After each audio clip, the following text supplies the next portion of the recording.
બનીએ તો આવા વ્યક્તિ બનીએ કે કોઈનું દુઃખ સમજી શકીએ. અહીંયા સુદામા ગરીબ છે અને એની સુશીલ એવી પત્ની છે સુશીલા, અને સુશીલા જ્યાં એમની પત્ની છે એટલી સુશીલ છે કે ક્યારેય પતિને સામે એણે ઊંચા અવાજે વાત નથી કરી, તો એ તકલીફ તો શું કે. અહીંયા બન્યું છે એવું કે સુશીલાના શરીર પર જે સાડલો છે ને એ સાડલો કયા રંગનો ને કયા કપડાનો ને એ કેવી રીતે છે ડિઝાઇનવાળો એ ખબર નથી પડતી. એટલા સમયથી તો સુશીલાએ સાડી નથી ખરીદી. હા, ઘણા દિવસથી આજે એવું છે કે બાળકો રડી રહ્યા છે દૂધ પીવા માટે, અને સુશીલા પડોશમાંથી આ લોટ માંગી લાવે છે, પાણીમાં ઓગાળીને બાળકોને પીવડાવે છે. હા, બાળકોના શરીર પર વસ્ત્રો નથી અને ઠંડીના સમયમાં પડોશના ચૂલામાંથી રાખોડી લઈ આવે છે અને બાળકોના શરીર પર ચોળીને આ બાળકોને ઠંડીમાં બચાવીને આમ સુવડાવે છે. આ સ્ત્રી છે. સ્ત્રી કોને કેવી કે પુરુષ કમાઈને લાવે ને ઘરને મકાનને ઘર બનાવે ને, અને આ થોડુંક લાવ્યા હોય એમાં પણ બધાને આનંદથી જમાડે, એને સ્ત્રી કહેવાય, એને ગૃહિણી કહેવાય, એને ગૃહલક્ષ્મી કહેવાય. હા, અહીંયા સુદામા એકવાર બેઠા છે, આ સુશીલા આવી છે. સ્વામી, આટલા વખતથી હું તમને કશું નથી બોલી, પણ હવે મારે તમને કંઈક કહેવું છે. અને આમ જ્યાં સુશીલાએ વાત કરી છે ત્યારે આ સુદામાએ કીધું છે બોલો. અને ત્યારે સુશીલાએ કીધું છે મેં સાંભળ્યું છે કે તમારા મિત્ર છે અને દ્વારિકાના રાજા છે, દ્વારિકાધીશ જે કૃષ્ણ છે તમારા લંગોટિયા યાર છે, તો તમે જાઓ ને, એને ઘરે જનારા બધાને મળે છે.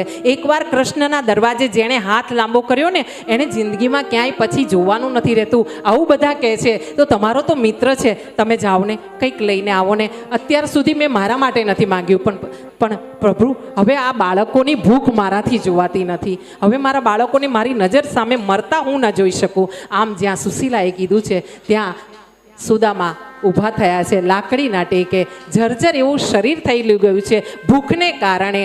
આમ અશક્તિવાળું શરીર લઈને સુદામા ઊભા થયા છે ને પાછા બેસી ગયા છે. વિચાર કર્યો છે ના, હું ના માંગી શકું. હા, એ મારો મિત્ર હોય તો પણ શું થયું, હું લાંબો હાથ ના કરી શકું. અને આમ સુદામા બેસી ગયા છે. ફરીવાર આ સુશીલાએ આવીને કીધું છે સ્વામી, તમે મારું નહીં, તમારું નહીં, આપણા બાળકોનું તો જુઓ. આપણી ફરજ છે ને કે આપણા બાળકોને સારી રીતે ભોજન તો આપી શકીએ, એટલું તો હોવું જોઈએ ને. તમે વધારે ન માંગશો, ચાલો તમે માંગશો જ નહીં. હા, પણ તમે જાઓ તો ખરા.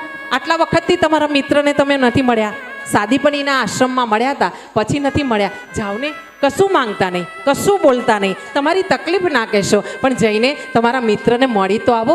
તમને મન થતું હશે ને કે તમારા મિત્રને મળો. અને આમ જ્યાં કીધું ત્યાં અંદર દબાયેલી લાગણીઓ સુદામાની ઊભી થઈ છે અને સુદામા ઊભા થયા છે લાકડી લઈને. ત્યાં સુદામા આગળ ચાલ્યા છે, દરવાજા આગળ આવીને આ ઝૂંપડીના દરવાજે ઊભા રહ્યા છે અને પાછા વિચાર કરી રહ્યા છે. સુશીલા, જવું તો ખરો, પણ ભાગ્યવાન મળવા જવું અને હાથ ખાલો લઈને જવું, આ ખાલી હાથે મારા મિત્રને મળવા જવું સારું લાગે? હું એનાથી મોટો છું. હા, આ મને શોભા ના આપે. આમ કરીને આ સુદામા પાછો બેસી ગયો છે. હા, કે મેં કાલે કીધું હતું કે સફેદ ફકીર હોય છે સમાજમાં, સફેદ ફકીર કે જે આપણાને લાગે કે મધ્યમ વર્ગના હિન્દુઓ છે અને એ લોકો ના તમને તમારી એમની તકલીફ કહી શકે, ના તમારી પાસે હાથ લાંબો ના કરી શકે, માંગી ના શકે. એવા સફેદ ફકીરોને તમારાથી બને એટલું દાન કરજો. છાનામાના એના છોકરાની ફી ભરી આવજો, છાનામાના એના ઘરે આમ રાશન ભરી આપજો. ભગવાન તમને અખંડ માં અન્નપૂર્ણા રહે એવા આશીર્વાદ દેશે. હા, તમારું શરીર નિરોગી રહે એવો આશીર્વાદ હું એડવાન્સમાં આપું છું અહીંથી. પણ આવી રીતે તમારા સમાજમાં હું તો કહું છું, તમારી પાસે 5-25 બચ્યા હોય ને તો બીજા ભિખારીને ના આપતા, પણ પહેલાં તમારી બેન દીકરીઓની ઉપર નજર કરજો.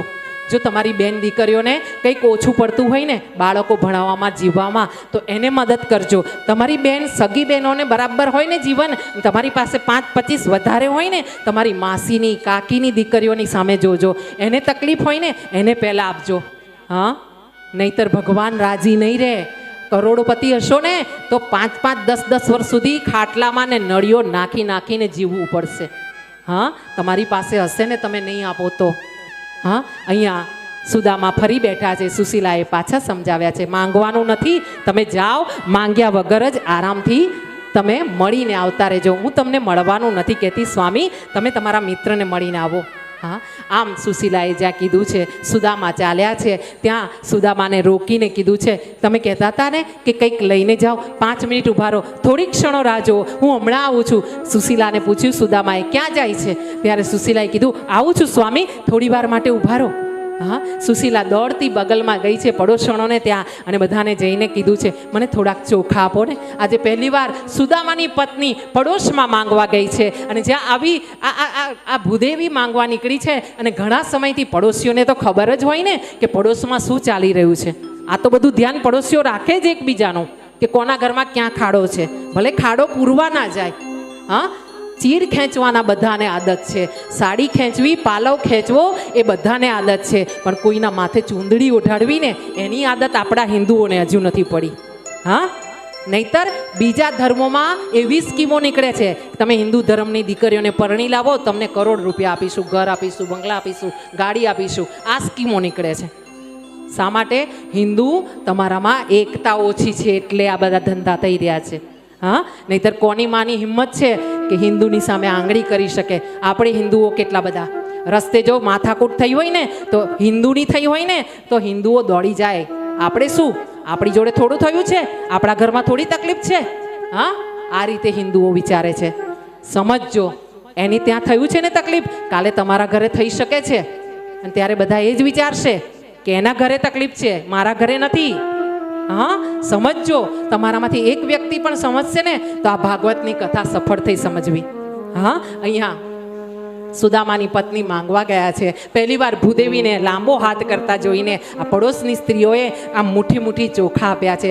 4-5 ઘરના જુદા જુદા જાતના ચોખા લઈને આ સુશીલા માએ પોતાનો પાલવ ફાડ્યો છે. પાલવ ફાડીને એણે એમાં ચોખા મૂક્યા છે, પોટલી બાંધી છે. પોટલી બાંધીને પોતાના સ્વામીને હાથમાં આપી છે અને કીધું છે, સ્વામી આ લઈ જાઓ, મારા દિયર છે ને, તમે જશો ને તો પૂછશે કે તું આવ્યો તો ખરો, પણ મારી ભાભીએ કંઈ દીધું છે, તું કંઈ લાવ્યો છે તો કંઈક તો લઈ જવું પડશે ને.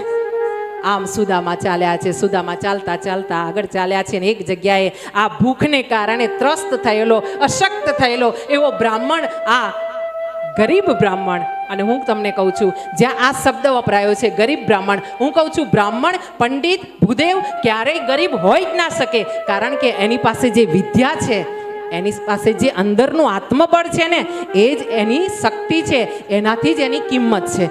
બ્રાહ્મણ ક્યારેય ગરીબ હોઈ જ ના શકે. હા, પણ આપણા સમાજને આ ગરીબી દેખવામાં મજા આવે છે.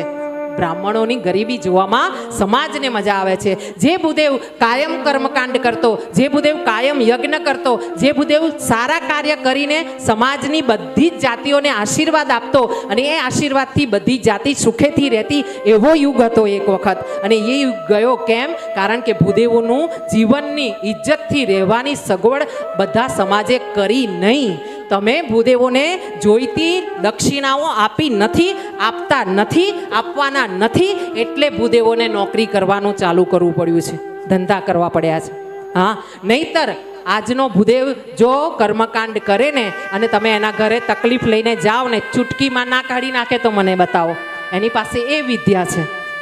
હા, પણ સમાજે એનું ધ્યાન નથી રાખ્યું. કોઈ જગ્યાએ ભૂદેવની થોડી ઘણી તકલીફો છે, પણ એનાથી મોટી જવાબદારી સમાજની છે કે તમારા ગામમાં, તમારા ફળિયામાં, તમારી ઓળખાણમાં જ્યાં ભૂદેવ હોય ને એના પરિવારનું ઇજ્જતથી ભરણ પોષણ થાય ને એટલું તમારે એને દેવું પડે. હા, નહીં તો દક્ષિણા આપવાની થાય ને ત્યારે બધાના હાથ અંદર જતા રહે છે અને બધાના નજર મોઢા નીચે ઝૂકી જાય છે. શરમ આવવી જોઈએ, શરમ આવવી જોઈએ કે ભૂદેવે નોકરી કરવી પડે છે. અહીંયા ભગવાન સુદામા આગળ ચાલ્યા છે. અશક્તિને કારણે એક જગ્યાએ બેભાન થયા છે, બેભાન થયા છે અને એના કારણે, બેભાન થવાને કારણે એ બેશુદ્ધ જ્યાં પડ્યા છે અને થોડા વખત પછી ત્યાં ધ્યાનમાં આવ્યા છે, ભાનમાં આવ્યા છે. ત્યાં આ જ્યાં ભાનમાં સુદામા આવ્યા છે ને ત્યારે એમણે આંખ ખોલીને એક જતા વ્યક્તિને, પ્રવાસીને પૂછ્યું છે, ભાઈ ઊભો રહે ને. પેલા ભાઈએ એમની સામે જોયું છે. સુદામાએ પૂછ્યું છે, ભાઈ હું દ્વારિકા જવા માંગુ છું, અહીંથી દ્વારિકા જવાનો રસ્તો બતાવો ને. પેલા એ હસીને મસ્કરી કરી છે, આગળ ચાલ્યો છે. ત્યાં બીજો ભાઈ આવ્યો છે. સુદામાએ લાકડીના ટેકે ઊભા થઈને થરથરતી કાયાથી પૂછ્યું છે, ભાઈ મને દ્વારિકાનો રસ્તો બતાવો ને, મારે કૃષ્ણને મળવા જવું છે, મારે કૃષ્ણને મળવું છે, હા સામળિયાને મળવું છે, હા. અને આમ જ્યાં સુદામાએ પૂછ્યું છે ત્યારે પેલો ભાઈ હસ્યો છે ને કીધું છે, તમારે દ્વારિકા જવું છે? હા દ્વારિકા તો તમે આવી ગયા છો, આ તમે જ્યાં ઊભા છો ને એ દ્વારિકા છે, આ દ્વારિકા નગરી છે, આમ કહેવામાં આવ્યું છે. સુદામા આનંદિત થયા છે, આગળ ચાલ્યા છે. આગળ ટેકે ટેકે જ્યાં ધ્રુજતા ધીરે ધીરે આગળ ચાલ્યા છે. દ્વારિકાના મુખ્ય દ્વાર પાસે આવ્યા છે. દૂતે એને રોક્યા છે અને પૂછ્યું છે, કોણ છો, ક્યાંથી આવો છો? ત્યારે દૂતને કીધું છે, ભાઈ હું દ્વારિકા મળવા આવ્યો છું. જો આ સામળિયો છે ને, આ કૃષ્ણ છે ને, મારો નાનપણનો ભાઈબંધ છે ભાઈ, અને એને છે ને હું સાદીપણીના આશ્રમમાં ભણ્યા હતા ને અમે સાથે, ત્યારે મળ્યો તો, ત્યાર પછી મળ્યો નથી. હા, અને મારે છે ને એને મળવું છે ભાઈ, મને કૃષ્ણનું ઘર બતાવો ને. અને આમ જ્યાં સુદામાએ આજીજી કરી છે ત્યારે એમને બતાવવામાં આવ્યું છે કે જે આ મોટા મોટા મહેલ જુઓ છો ને લાઇનસર, એ કૃષ્ણના મહેલ છે. આમ ત્યાં આગળ ચાલ્યા છે, મહેલના દરવાજે આવ્યા છે. જ્યાં અંદર પ્રવેશ કરવા ગયા છે ત્યાં તો દૂતોએ એમને હાથ પકડીને પાછા કરી નાખ્યા છે અને કીધું છે, રોકાઈ જાઓ, ક્યાં અંદર જાઓ છો? એમ અમારી અનુમતિ વગર આ દ્વારમાં ઘૂસી ના જવાય, મહેલમાં ના જતું રહેવાય, અહીંયા ઊભા રહો. એમને પૂછવામાં આવ્યું છે, શું કામ? ત્યારે સુદામાએ ફરીથી કીધું છે, આ જે કૃષ્ણ છે ને એ મારો ભાઈબંધ છે. દૂતે મોટા અવાજે કીધું છે, કૃષ્ણ કોને કહો છો? આ તો શ્રી 1008 દ્વારિકાધીશ કૃષ્ણ છે. આમ બોલો, હા શું શ્રી 1008 દ્વારિકાધીશ? એટલે પેલા સુદામાએ કીધું, હા હશે ભાઈ, હા મારી ભૂલ થઈ છે, પણ પ્રભુ એક કામ કરો ને, મારી પર દયા કરો ને, જઈને મને અંદર જવા દો ને, થોડુંક મને રસ્તો બતાવો ને, મારે કૃષ્ણને મળવું છે. ત્યારે પેલા દૂતોએ એમની મશ્કરી કરી છે. થોડી વાર આ સુદામાએ વારંવાર વિનંતી કરી છે. ત્યારે દૂતે કીધું છે, અહીંયા ઊભા રહેજો, અહીંથી આગળ ના જતા, હું હમણાં જ સંદેશો દઈને આવું છું. અને આમ સંદેશો દેવા માટે દૂત અંદર ગયા છે. અંદર ગયા છે ત્યારે ભગવાન દ્વારિકાના નાથ ભોજનના આસન ઉપર બિરાજમાન છે. માં રૂક્ષ્મણી આમ બેઠી બેઠી ચમર ઢળાવી રહી છે, પંખો નાખી રહી છે ભગવાનને. 56 ભોગ ભગવાનના થાળમાં મૂકેલા છે. આમ જમનાજીની જારી ભરીને મૂકેલી છે. અને પ્રભુ આમ જ્યાં કોળીઓ મોઢામાં લેવા જઈ રહ્યા છે એવા સમયે દૂતે આવીને કીધું છે, દ્વારિકાના નાથને ઘણી ઘણી ખમ્મા, દ્વારિકાના નાથને ઘણી ઘણી ખમ્મા. અને આમ દૂતે કીધું છે એટલે ભગવાને આમ કોળીઓ પકડીને પૂછ્યું છે, ભાઈ શું સમાચાર લાવ્યો છે? ત્યાં દૂતે કીધું છે, ભગવાન આ છે ને એક મેલો કૂચેલો એક ડોસા જેવો અને એકદમ મરવા પડેલો કે હમણાં દેહમાંથી પ્રાણ નીકળી જશે એવો એક વૃદ્ધ માણસ આવીને દ્વાર પર ઊભો છે. અને દ્વાર પર ઊભો રહીને એ તમને મળવાની અમને વિનંતી કરી રહ્યો છે. બહુ સમજાવ્યો, બહુ જ ગુસ્સો કર્યો, દમદાટ્યો, પણ એ ત્યાંથી જતો જ નથી અને ગુસ્સો કરી રહ્યો છે. અને આમ કરીને વાત કરી તો ભગવાને વિચાર કર્યો, કોણ હશે? એના હાથમાં કોળિયો આમનો આમ છે. હા, અને રૂક્ષ્મણીજી આમ વીંજળો વીંજી રહ્યા છે. બીજી તરફ ફરીથી પૂછ્યું ભગવાને, કોણ છે? કંઈક કીધું છે? કઈ નિશાની આપી છે? કોણ છે? મને જરા વિસ્તારથી પરિચય આપો. અને આમ જ્યાં પરિચયનું પૂછવાનું આવ્યું ને ત્યારે દૂતે કીધું છે, એ કહે છે કે પોરબંદરથી આવ્યો છે અને એ બ્રાહ્મણ છે, એને મોટી મોટી શિખા છે, પ્રભુ હાથમાં લાકડી છે, હમણાં ઊભો થાય છે ને તો પડી જાય છે એવો છે. અને એ એટલો ગંદો છે, એના શરીર પર તો એટલી માટી ચડી છે, ધૂળ ચડી છે કે એ એવું કહે છે, અમને તો વિશ્વાસ નથી આવતો પ્રભુ, પણ એ એવું કહે છે એ તમારો મિત્ર છે. અને આમ જ્યાં કીધું ને ત્યાં ભગવાનના હાથમાં કોળિયો પાછો નીચે ગયો અને પોતે ભગવાન ટટ્ટાર થઈ ગયા ને આમ ઉત્સુકતાથી ભાવનાથી પૂછ્યું, હા મારો મિત્ર કીધો ને, હા એનું નામ શું કીધું? જરા જો બોલો, કોણ નામ શું છે? અને આમ જ્યાં કહેવામાં આવ્યું ત્યાં દૂતે કીધું, હા તમારો મિત્ર છે, બ્રાહ્મણ છે, અને એને કીધું છે કે સુદામા મારું નામ છે. ને જ્યાં સુદામાનું નામ પડ્યું ને ત્યાં મારો 56 કોટીનો યાદવ હાથનો કોળિયો મૂકીને દોડ્યો છે. પિતાંબરનું એને ધ્યાન નથી રહ્યું, પગનો ઉપર પગરખા નથી પહેર્યા અને દોડીને આ મહેલના દ્વાર સુધી આવ્યો છે. ઉઘાડા પગે આ 56 કોટીનો યાદવ દ્વારિકાધીશ ઉઘાડા પગે દોડતો આવ્યો છે. સુદામાને જોયા છે અને આમ જ્યાં દૂર સુદામાને જોયા છે, દોડીને સુદામાએ લાકડી ફેંકી છે અને આમ ગળથોલિયું ખાતો મારો નાથ દોડ્યો છે. જઈને સુદામાને પોતાના કાળજે લગાવ્યો છે. બંને ભાઈબંધ એકબીજાની છાતીએ વળગીને રડી રહ્યા છે. સુદામા રડી રહ્યો છે અને કૃષ્ણ એના આંસુ લૂછી રહ્યો છે. કૃષ્ણ રડી રહ્યો છે, સુદામા એના આંસુ લૂછી રહ્યો છે અને એકબીજાને વાલ કરીને બંને ભેટી રહ્યા છે. થોડી ક્ષણો સુધી બંનેનું મિલન આ દૂતો જોઈ રહ્યા છે.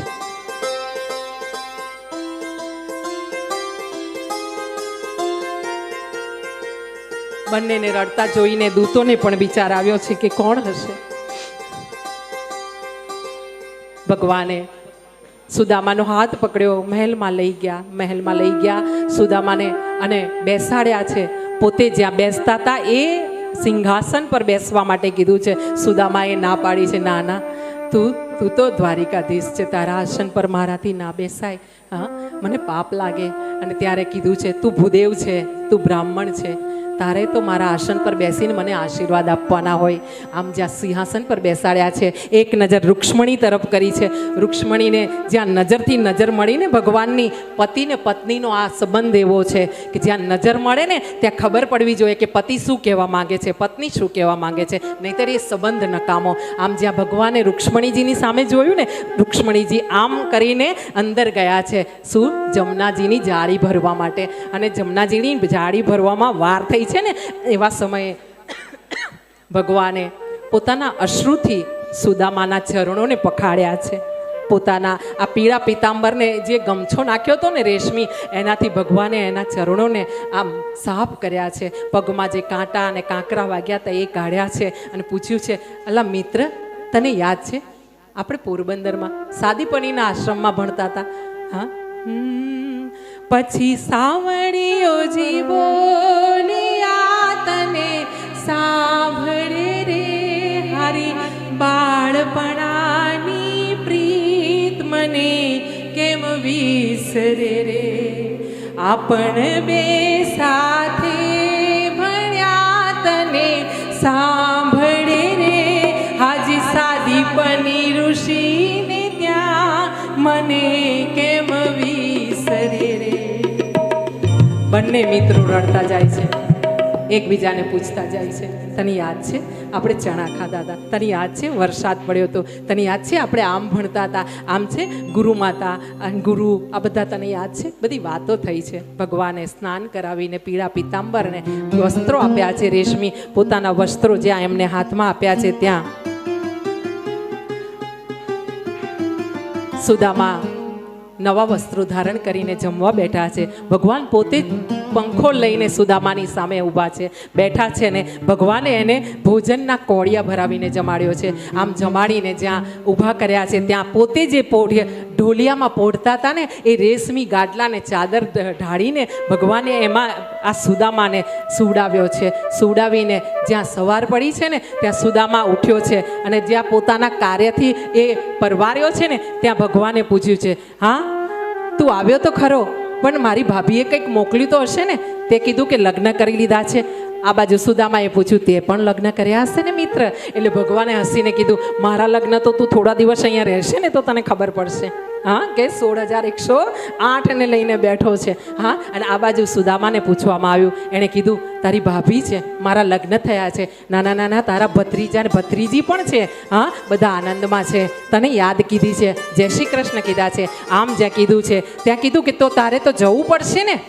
આમ ભગવાને રંગ બદલ્યો છે અને સુદામાને કીધું છે તારે જવું પડશે ને. અને આમ જ્યાં કીધું છે ત્યાં સુદામાએ લાકડી પકડી છે, પણ કીધું તારે અહીંયા સુધી આવ્યો તો ત્યાં મારી ભાભીએ કશું આપ્યું નહીં.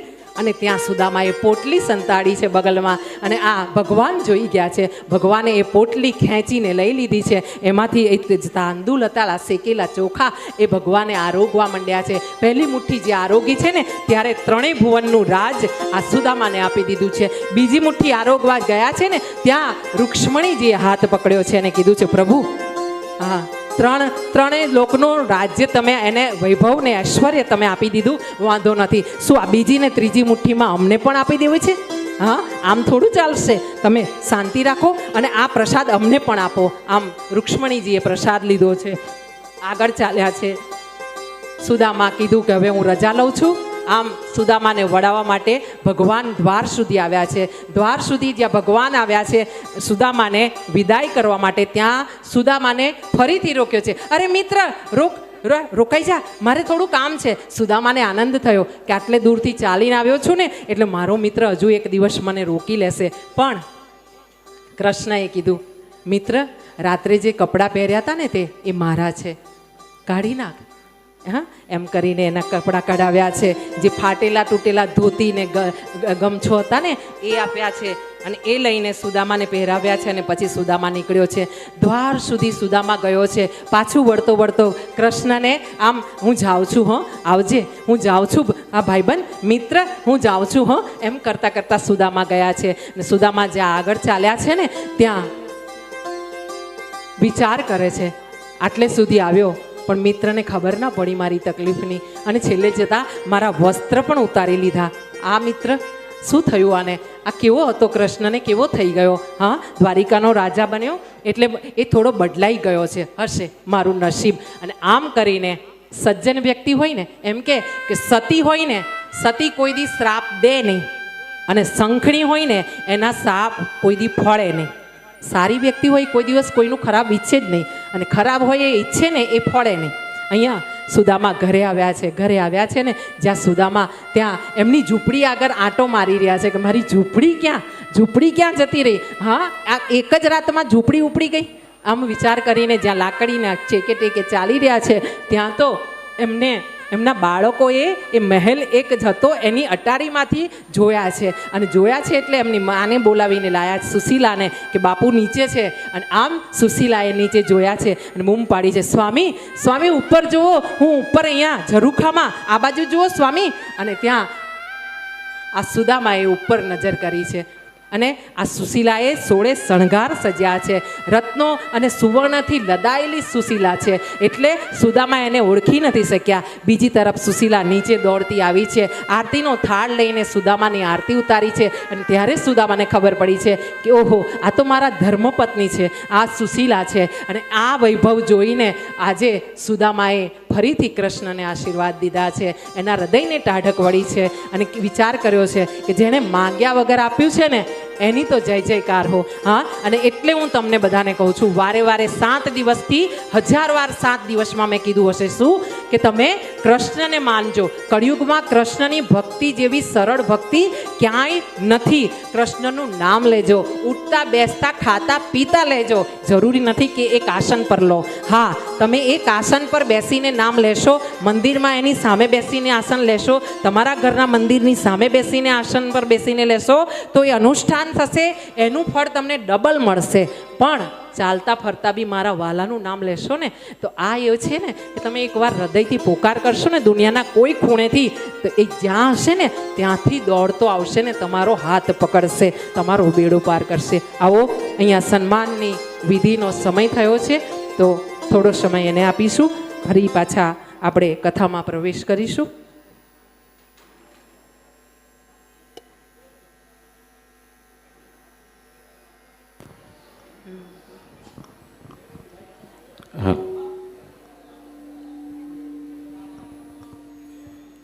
હાલો, સૌને જય શ્રી કૃષ્ણ. જય શ્રી કૃષ્ણ. બધા થાકી ગયા છો સાંભળીને? તો જય શ્રી કૃષ્ણ કરવાનું પાપ લેવા હું પાછો ભાગીદાર છું અહીંયા બેનની સાથે. સૌને જય શ્રી કૃષ્ણ. આપણો કથાનો વિરામ સમયસર જ થશે, તમે ચિંતા ન કરશો. એટલે માથા પર બહુ ટેન્શન નહીં રાખતા. આવો, સૌથી પહેલાં હું વિનંતી કરીશ આપણા સંન્યાસ આશ્રમ તરફથી આપણા ભાગવત કથાકાર ગાયત્રીબેન, જેમણે સુંદર જ્ઞાન આપણને પીરસ્યું છે અને એક અલગ અલગ ચાવીઓ બહેનોને આપી છે અને બધા ભાઈઓને પણ આપી છે. તો સંન્યાસ આશ્રમ તરફથી બેનનું આપણે સન્માન કરશે. આવો.